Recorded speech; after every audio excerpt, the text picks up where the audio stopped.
Hi, this is Ryan Zell of the Zell Challenge channel. Do Protestants truly worship God? In this presentation, we will examine what is authentic worship and if Protestants genuinely worship God. For this presentation, we will focus on American Protestantism. By American Protestantism, we mean Adventists, Baptists, Churches of God, Congregationalists, Evangelicals, Pentecostals, and the non-denominational sects and cults popular in the United States. This applies in large part to continental Protestants, such as the Methodists, the Presbyterians, and the Reformed congregations. Can a Protestant genuinely claim that they worship God? Are the Protestants mistaken, confusing prayer and singing songs of praise for the form of worship due to God alone? Is the Protestant threshold for what constitutes worship so low that human interaction between an inferior and a superior be construed as worship? Furthermore, Protestants claim that Catholics worship the Blessed Virgin Mary and the saints because we pray to them. But does this constitute worship? The answers to these questions will become evident in this presentation and attempt to demonstrate the confusion which exists within Protestantism. The English word worship has a meaning which has evolved over time. Its original meaning was to give or show honor to a person of high rank or social status. Mayors, magistrates were addressed in the style of "Your Worship." The English people paid worship to people of honor such as magistrates, mayors, and the justices of the peace. To this day, these officials are addressed in this style in England, the land of the English people. Worship was not limited to living persons of high honor, but to those who had passed from this earth, such as the saints. Thus, saints too were worshipped. That is shown and given honor, and so was God. When Henry VIII established the Church of England in 1534, Thomas Cranmer was tasked with creating a religious service for Henry's newly minted denomination. There was no word in the English language which carried the meaning of the adoration given to God alone. English was not a liturgical language, therefore lacked the liturgical vocabulary. Cranmer used the word worship in his new religious service to mean honor given to God. Thus, the word worship was a generic term meaning honor given to anyone worthy of honor, be they civic officials, saints, and God himself. Latin, unlike English, had developed a vocabulary to make such distinctions. Latin was the liturgical language of the Roman pagans long before Western Christianity's use of Latin in the Sacred Liturgy. Western Christianity introduced Greek words Latria and Dulia, already in use in Western Christianity's Greek liturgy, to mean the honor given to God and the saints, respectively. Since Latin and Greek provide such distinction, we will use the word Latria to mean the sort of worship given to God alone, and Dulia to worship given to creatures. Man, from the very beginnings of history, understood that their gods were worthy of a Latria, and therefore honored them in a special manner due to their perceived dignity. All ancient civilizations, whether they were the Dravidians, Sumerians, Egyptians, or the Han, had three common elements which were considered necessary for a form of worship understood to be Latria. These same three common elements were found in later civilizations, such as the Assyrians, the Chalcedonians, Babylonians, Medes, Hittites, Persians, Greeks, and Romans. Every civilization performed a sacrifice within a liturgical ritual performed by a priest. This sacrifice was seen as the highest form of worship proper to the deities. Man sought to give of the very best or the most important as a sacrifice to the deities. The pagan man surmised that the deities required sacrifice as sacrifice was the form of Latria proper to their dignity.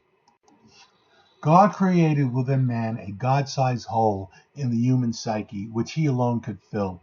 The pagan man, lacking divine revelation from the true God, nevertheless innately understood as to what constituted Latria. Man, even in his natural, unenlightened, fallen state, understood the requirement for a sacrificial liturgy and the need for a designated class of persons to carry out this sacrificial liturgical rituals on behalf of the people. Therefore, it is not surprising that man, even those who lack divine revelation, sought to perform Latria to deities he considered divine. The pagan man offered to his deities everything from the harvest to animal sacrifices to sacrificing other humans and even their own children to these deities. The Bible indicates that the Canaanites sacrificed their infants to their god Moloch. These early civilizations accepted that sacrifice was the highest form of worship due to their deities. The ritual sacrifice was often the precursor to appeasing the wrath of the gods or entreating the deity for an abundant harvest or to obtain other benefits or favor. God reveals to Moses the requirement of an ordained priesthood and the liturgical sacrifices they were to perform on behalf of the people and themselves. God is to be given Latria through the various liturgical practices and sacrifices performed by an ordained priestly class. God gives specific instruction for the construction of the temple in Jerusalem, which served the purpose for the performance of the liturgy and the sacrifices which God hand ordained and through which he is to be worshipped. Furthermore, he provides very specific instructions how and what is to be sacrificed to him. It should be evident that God ordains that sacrifice in the form of Latria due to him alone. The true God does not disappoint man's innate yearning to offer sacrifice to his God. In Genesis, we read that Cain and Abel offered such sacrifices, and the priest king Melchizedek sacrificed of bread and wine. Prior to the establishment of the Hebrew peoples through the patriarchs Abraham, Isaac, and Jacob, offered sacrifice to God who accepted sacrifices. It was Abraham's willingness to sacrifice his son Isaac, which according to James is what justified Abraham in the sight of God.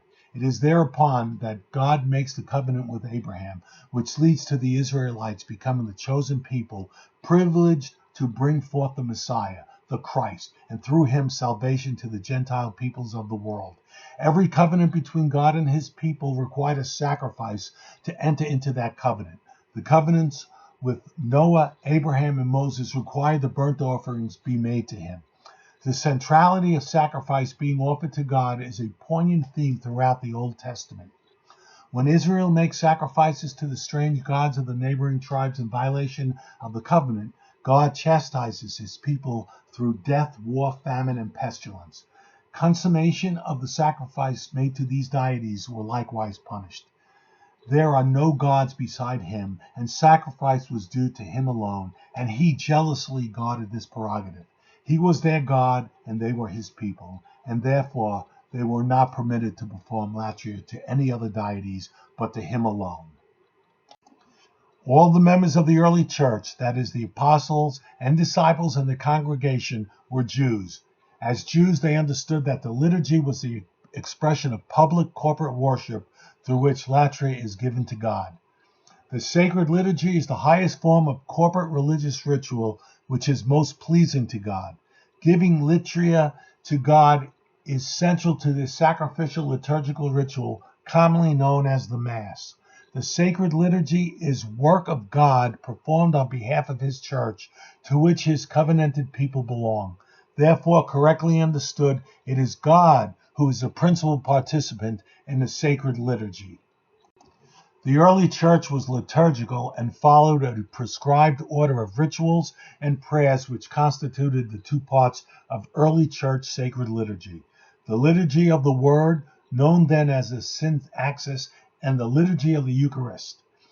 The Sacred Liturgy required an ordained priesthood, as priests were required to preside over the rituals associated with the Sacred Liturgy. The Church recommends that homilies be between 5 and 10 minutes long, and is typically based on the reading, epistle, psalm, or the gospel reading of the day.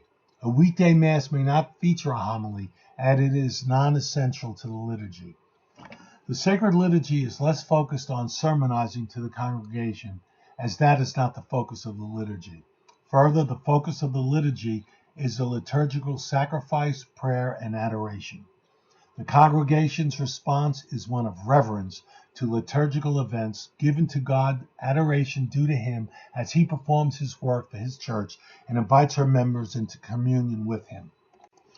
Only the church founded by Christ is able to give to God the authentic Latria his dignity, commands, and deserves. Christ taught the apostles by the word of his mouth a sacred tradition.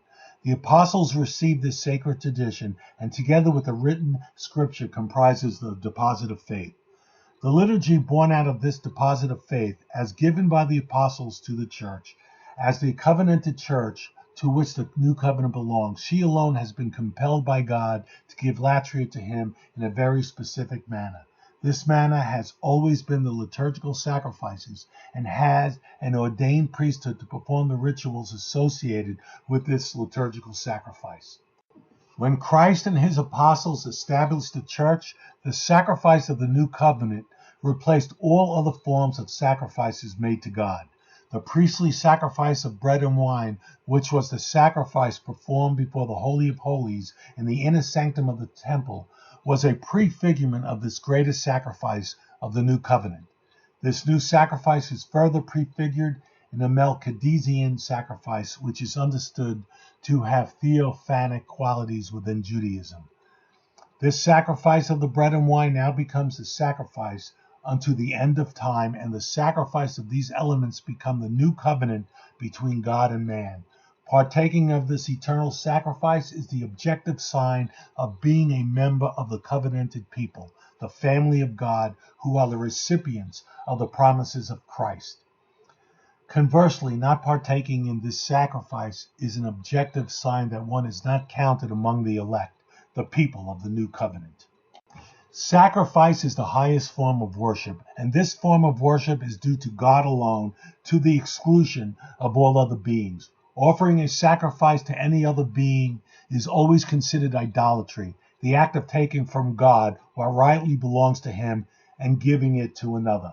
Man offers the best and the most important of his produce or labor in an act of adoration to God. Life itself is the highest form of sacrifice. This is Christ's own sacrifice to the Father on behalf of the many, and through which sacrifice he sustains the divine life in the participants of the new covenant.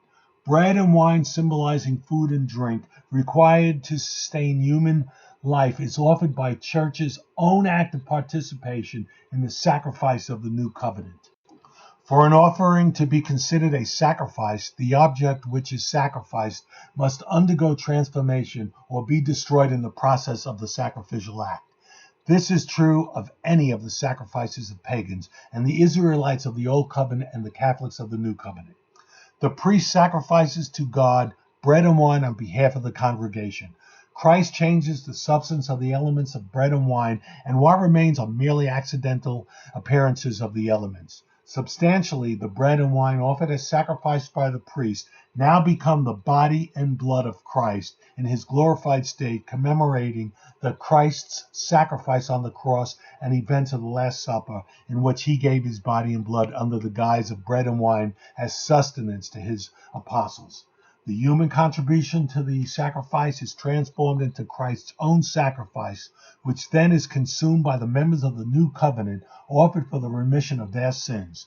Christ reiterates repeatedly that unless one eats his body and drinks his blood, one cannot have life in him.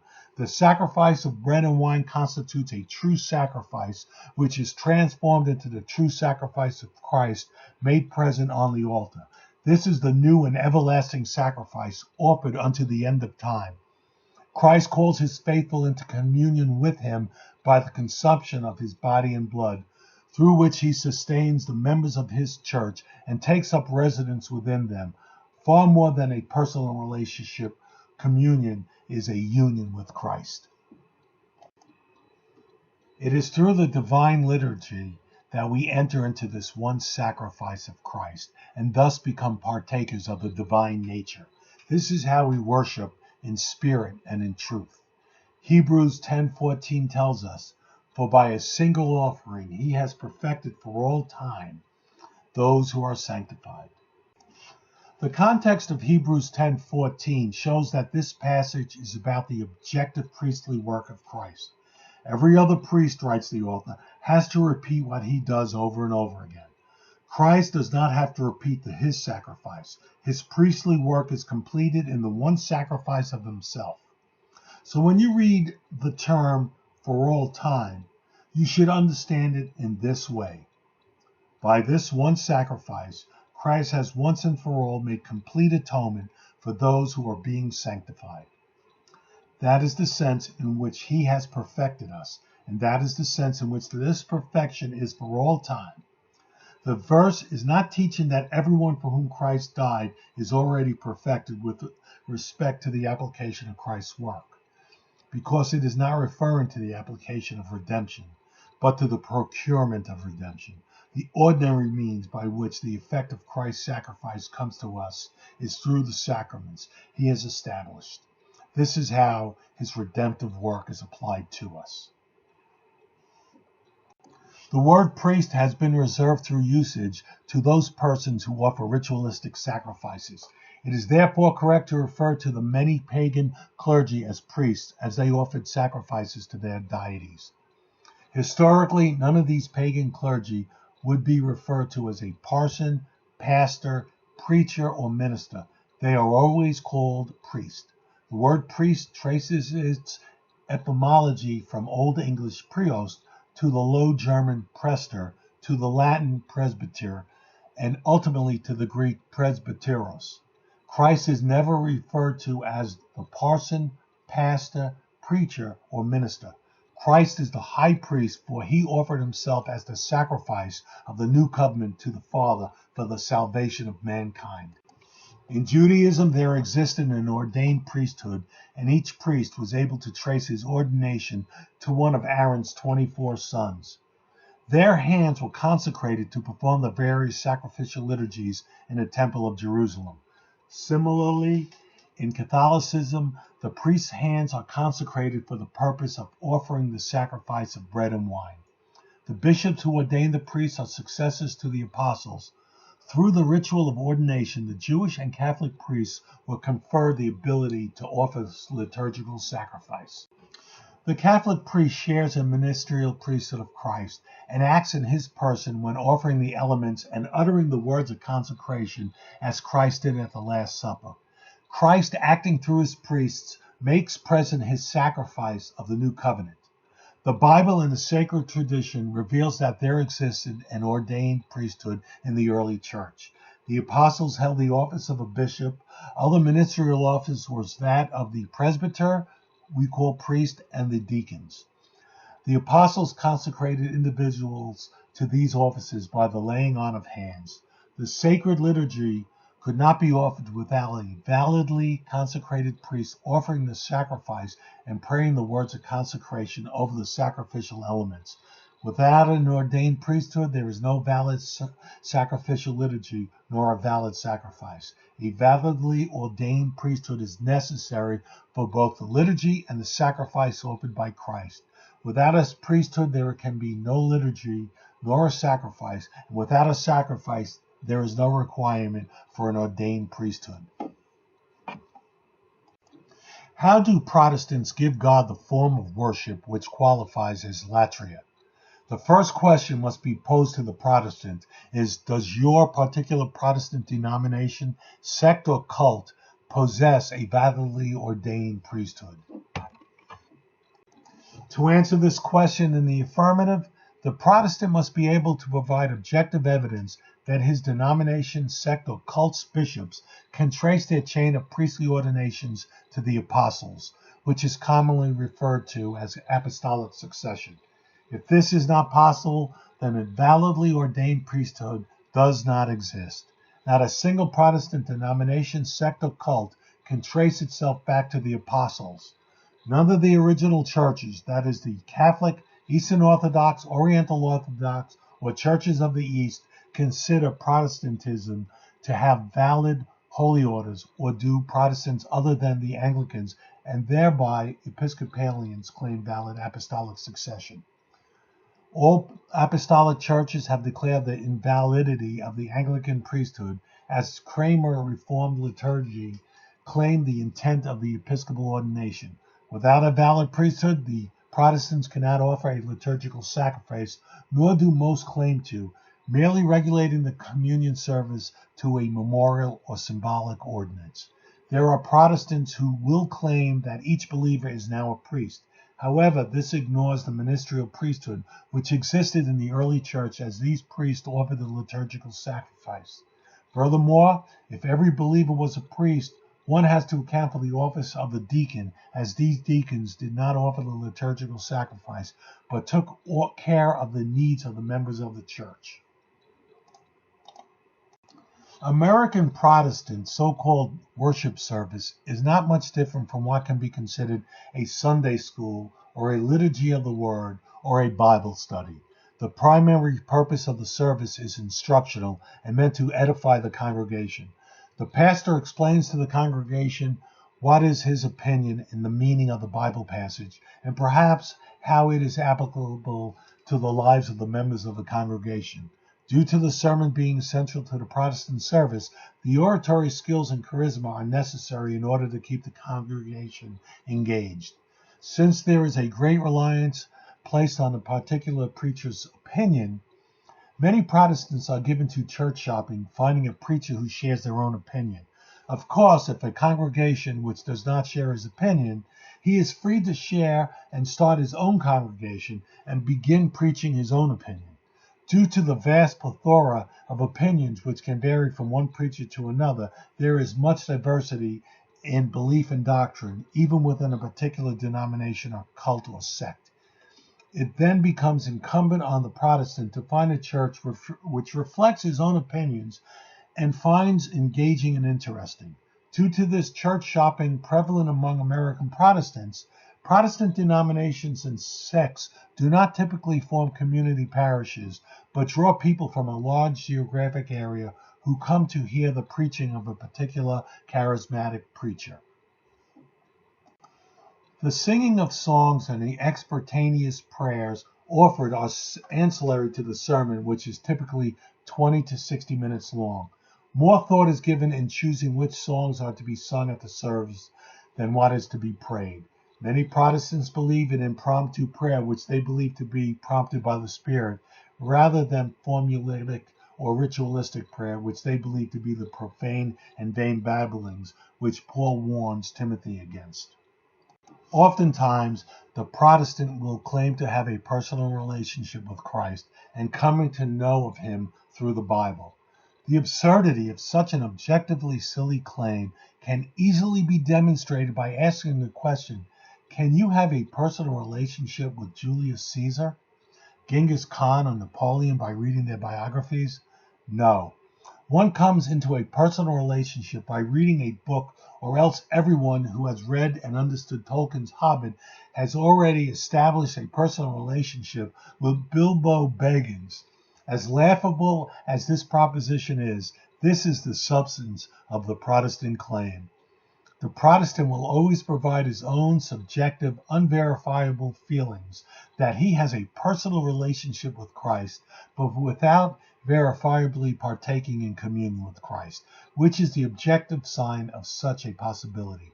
Such Protestant pretensions to having a personal relationship with Christ can never achieve within the Protestant paradigm. Protestantism lacks the three essentials for Latria, the worship given to God alone. Protestants do not have a sacrifice. Protestants do not have a liturgy. Protestants do not have a validly ordained priesthood. Without these, Protestantism is impotent, unable to give to God to him what his divine dignity deserves. Unable to give to God the authentic Latria his dignity deserves, Protestants substitute improvised prayer and songs for genuine Latria. Only when prayer and hymns are accompanied by the liturgical ritual sacrifice are these prayers and hymns elevated to authentic Latria. This is not to say that Protestants do not have God with them. Christ promises that when two or more are gathered in his name, he will be with them. Without doubt, Christ is with the participants of a Protestant service, which prays to him, and he does hear their prayers. However, no Protestant church qualifies as the church he founded. Every Protestant denomination is 1,500 years removed from the church founded by Christ upon Peter. Even if the Protestant was to deny that Peter was the subject of the promise, the Protestant has the impossible onus of providing objectively verifiable evidence that his denomination, sect, or cult is that church founded by Christ. However, given what is known and verifiable in history, not one Protestant denomination, sect, or cult can claim to be that church founded by Christ. Protestantism lacks the three essentials for Latria, the worship given to God alone. Protestants do not have a sacrifice. Protestants do not have a liturgy. Protestants do not have a validly ordained priesthood. Without these, Protestantism is impotent, unable to give to God, to him, what his divine dignity deserves. Unable to give to God the authentic Latria his dignity deserves, Protestants substitute improvised prayer and songs for genuine Latria. Only when prayer and hymns are accompanied by the liturgical ritual sacrifice are these prayers and hymns elevated to authentic Latria. This is not to say that Protestants do not have God with them. Christ promises that when two or more are gathered in his name, he will be with them. Without doubt, Christ is with the participants of a Protestant service, which prays to him, and he does hear their prayers. However, no Protestant church qualifies as the church he founded. Every Protestant denomination is 1,500 years removed from the church founded by Christ upon Peter. Even if the Protestant was to deny that Peter was the subject of the promise, the Protestant has the impossible onus of providing objectively verifiable evidence that his denomination, sect, or cult is that church founded by Christ. However, given what is known and verifiable in history, not one Protestant denomination, sect, or cult can claim to be that church founded by Christ. In the general definitional sense of the word worship, the answer is yes. This is possible when the word worship is defined as the act of giving a person of higher rank or status honor. This definition of worship is not latria, but is dulia, the honor given to a creature. Without the liturgical sacrifice, all that a Protestant can offer God is mere honor, no different from the honor given to a mortal. In singing songs of praise constitute latria? People sing songs of praise to the U.S. president. The presidential anthem is an example of such songs of praise. Is praying to someone constitute latria? Parties consistently pray to judges or to the President of the United States to perform some action in their favor. Therefore, singing songs, praising, or praying do not constitute latria unless it is oriented towards God's liturgy. In conclusion, Protestants believe they are giving latria to God, when they are in fact completely incapable of giving latria to God due to Protestantism's innate impotency. Without the life-giving sacrifice and the liturgy and the priesthood which makes these possible, no Protestants are capable of giving to God his proper due. Unable to give authentic latria to God without the liturgical sacrifice, the Protestant is relegating to offering to God merely dulia, the form of worship given to created beings. Protestantism has been rendered to a sterile effigy of the authentic church without the life-giving sacraments and the sacrificial liturgy and the ordained priesthood, which makes these a possibility. Without the sacrificial liturgy, the Protestant cannot partake in the new covenant and are not the heirs of the promises of Christ.